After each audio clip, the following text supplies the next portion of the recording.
para hablar de Jesús Gracia hemos quedado con uno de sus alumnos más queridos y que mejor le conoció. ¿Reconocen este lugar, verdad?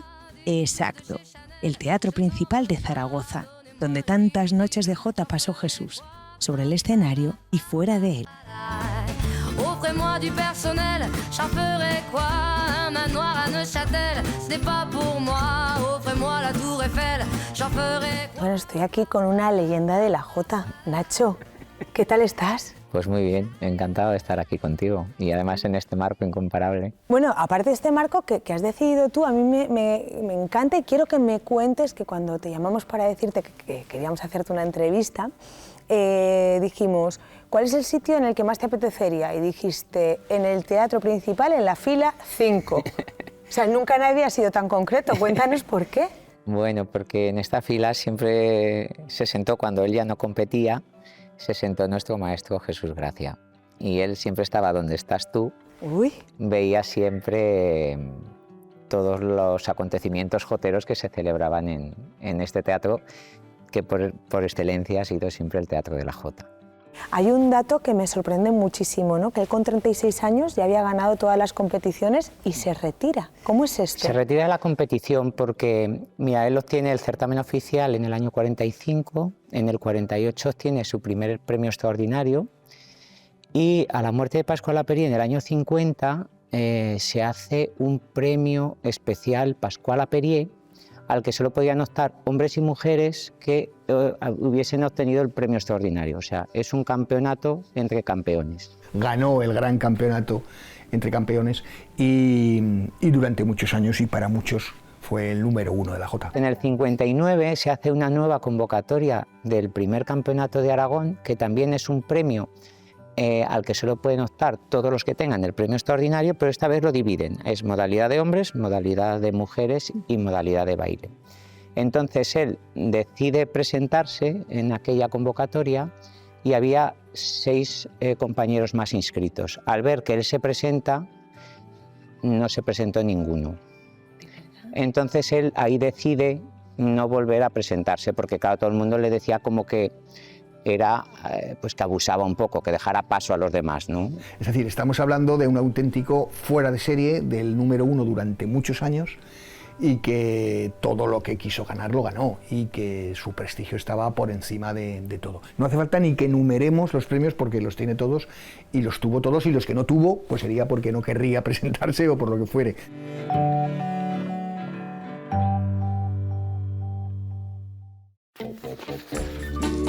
Antes de conocer más a fondo su trayectoria, comencemos por el principio. Jesús Gracia nació el 24 de noviembre de 1922 en la calle de San José, de Lécera, en la provincia de Zaragoza. Era el último de 11 hermanos. El pequeño Jesús solo vivió en Lécera durante 5 años. En 1928, la familia emigró a Barcelona, pero pocos años después volvieron a Aragón.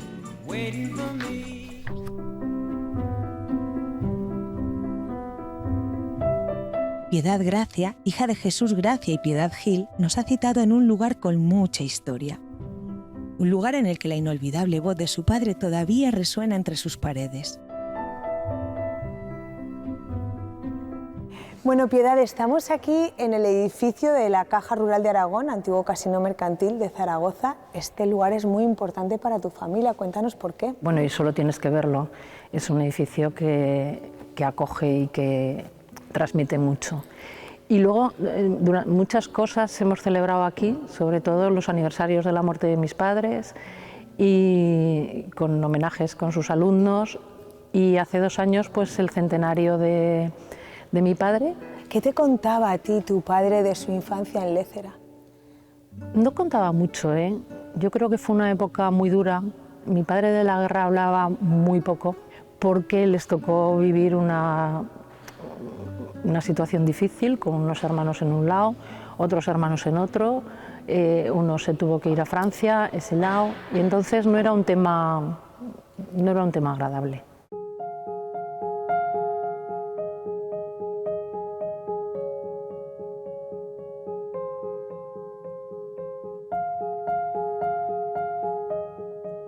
Bueno, Jesús, qué alegría estar aquí para hablar de un hombre como tu padre. El placer es mío. ¿Cómo recordaba tu padre su infancia en Lézera? ¿Os contaba cosas del pueblo? Sí, bueno, ten en cuenta que entonces mi padre era muy joven. Luego, además, los recuerdos por los que tuvieron que salir de Lézera no eran muy buenos. Por entonces, la guerra, ¿no? Por la guerra, sí. Entonces prefería no contar todas esas serie de cosas que no le traían buenos recuerdos. Indudablemente mi padre ha llevado a Lézera por bandera. Allá donde iba, Lézera, Lézera, Lézera. Y Lézera le ha devuelto hasta que mi padre ha vivido, incluso después, todo eso que mi padre ha hecho por Lézera y lo que él ha tenido en cuenta. ¿Cómo le viene a tu padre esta afición por la jota? ¿Había alguien en la familia que cantara antes? Sí, mi padre tenía un hermano, su hermano Ángel, el Perén, que ya empezó a cantar jotas y entonces pues ahí empezó... Al hijo mío, venga, canta, tal. Y ahí empezó la trayectoria de mi padre y poco a poco. Luego cuando la guerra pues le llamaban para cantar al ejército y tal, y bueno, pues poco a poco.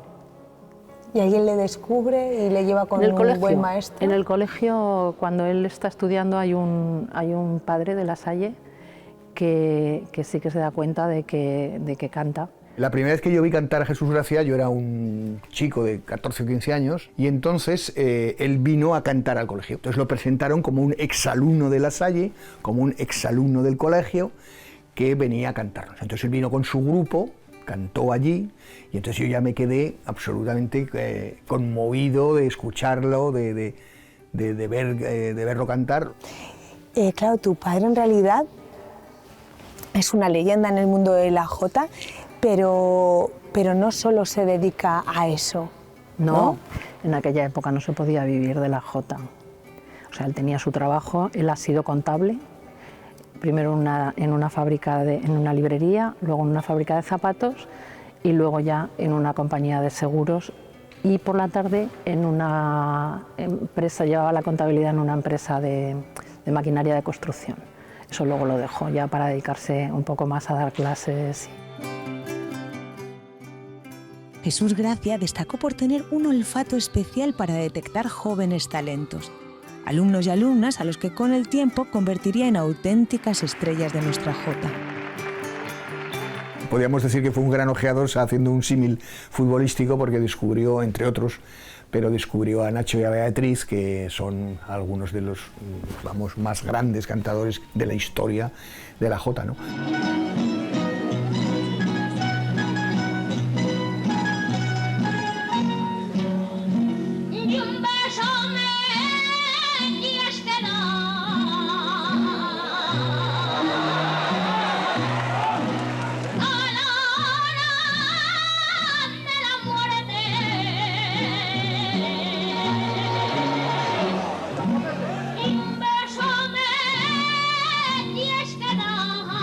¿Cómo llegas tú, tan pequeñito que eras, a casa de Jesús Gracia? ¿Quién te lleva a esa casa? Bueno, pues es un poquito divertido porque hay como dos momentos, ¿no? Yo iba siempre con una amiga de mi familia, con Olga Recaj, que es realmente quien me introduce a mí en el mundo de la jota, y ella era alumna de Jesús Gracia. Y yo iba siempre con ella. Y entonces vamos un día a ensayar y le dice Olga, mira, que quiero que escuches al chico. Yo entonces creo que tenía como 6 años, así cantaba muy mal. Así que me hace una prueba allí y yo canto y le dice a Olga, bueno, pues muy bien, pero métetelo en sal, le dijo. ¿Tu padre no cogía a cualquiera? No, mi ¿Qué padre, tenía que tener el jotero para que le cogiera?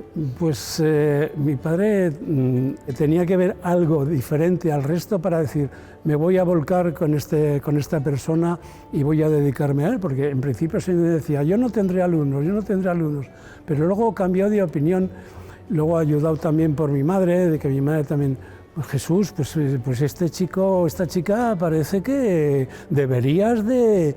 Y poco a poco ya fue entrando. Y teniendo ese padre y esa madre, ¿no te dio por cantar jotas? Bueno, te voy a contar mi historia profesional artística o artístico profesional. A mis padres todo el mundo les decía, pero bueno, ¿y el chico no canta? Y Y al fin un día ya mi padre, un poco harto de esto, dijo, ven aquí, hijo mío, vamos a ver, pam, pam, pam, canta. ¡Ah! Con que en esta casa cantemos tu madre y yo, es suficiente. Eso te dijo. Palabras sexuales. Ahí se acabó mi carrera. Además que a él no le gustaban mucho los niños, ¿no? No es que no le gustaran los niños, él veía que trabajar con un niño muchas veces pues, podía ser un trabajo que luego se malograse con el cambio de voz. Entonces, como él no se dedicaba profesionalmente a eso, pues era una labor un poquito ardua para él. Pero se dio la circunstancia que 2 años o 1 año y medio después, al verano, era un verano, iba al grupo de Ronda Aragonesa a actuar a una comunión de un amigo de Jesús, iba todo el grupo. Y luego nos vamos a la casa de este señor, que era un chalet, y había payasos y tal, y era una fiesta de niños. Y al final me hace cantar Olga una jota. Y entonces le dice Jesús a Piedad, pues el niño parece que ha mejorado un poco, algún día lo llevaremos en el grupo. Y entonces yo me meto detrás de él, le habían dado a él una habitación para cambiarse, entramos a la habitación, había 2 camas, yo iba asustadico perdido también, pero como Olga me había dicho que tenía que ir ahí, él se sienta en un lado de la cama y yo me siento en la otra cama, había 2 camas así, y entonces él contaba, decía, ahora este niño le va a tener que poner la faja, le va a tener que ayudar, que no sé qué, y él le sorprendió mucho que cuando se dio la vuelta para decirme si necesitaba ayuda, y yo me había puesto hasta la faja, o sea, llevaba todo puesto, yo solico me había vestido. Y entonces él vio ahí como que yo tenía cierto interés, que no era lógico que un tío de 7 años, un niño de 7 años se hubiese puesto la faja, el pañuelo, todo. Entonces, a raíz de aquella actuación con su grupo, que me acuerdo que fue en Herrera de los Navarros, él me dice, bueno, si vas a venir al grupo, chatico, esto hay que pasar por casa. Que como, claro, en su grupo no podía ir Cualquiera, ¿no? claro. Entonces bajé ya con mi padre y el primer día me dijo, mira chaval, esto para mí es una cosa muy seria. Yo no estoy aquí para perder el tiempo ni que tú se lo hagas perder a tu padre. Entonces esto para mí es una cosa muy seria, no es un juego, si tú te lo tomas en serio, pues yo seguiré adelante, pero si no. Y pese a las duras palabras, para un niño de 7 años y medio, 8 que tenía, yo creo que tenía 7 años y medio, pues aquel hombre captó en mí la atención. Presumo de ser su profesor y creo que llegará muy alto. Es Nacho del Río. Reina de la Hispanidad,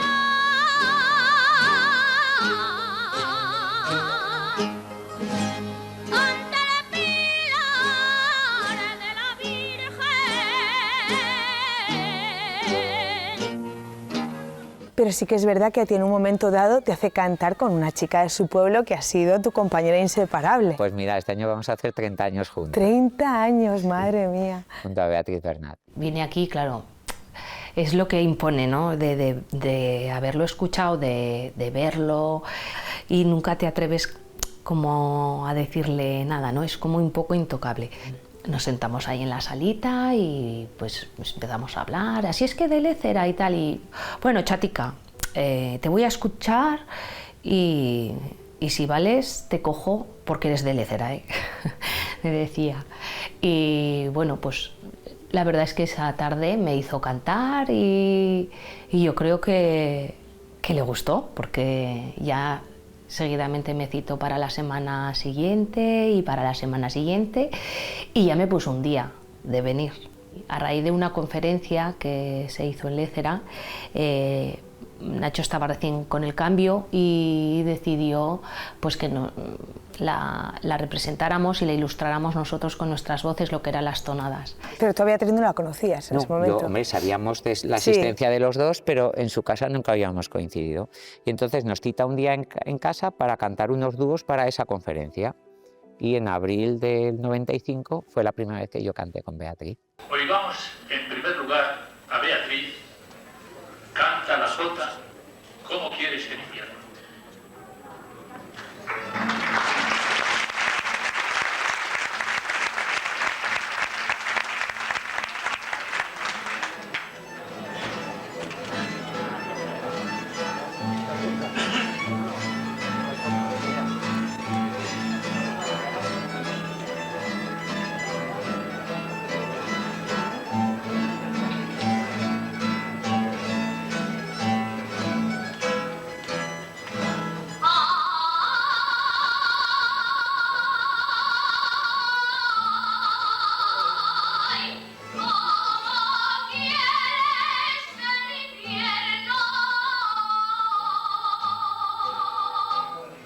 Y a raíz de entonces, él nos unió aquí, nos citaba un día y empezó a enseñarnos, pues, sobre todo pues, a los dúos, y yo creo que vio algo en nuestras voces y algo vio tan mágico, que llevamos 30 años como pareja artística.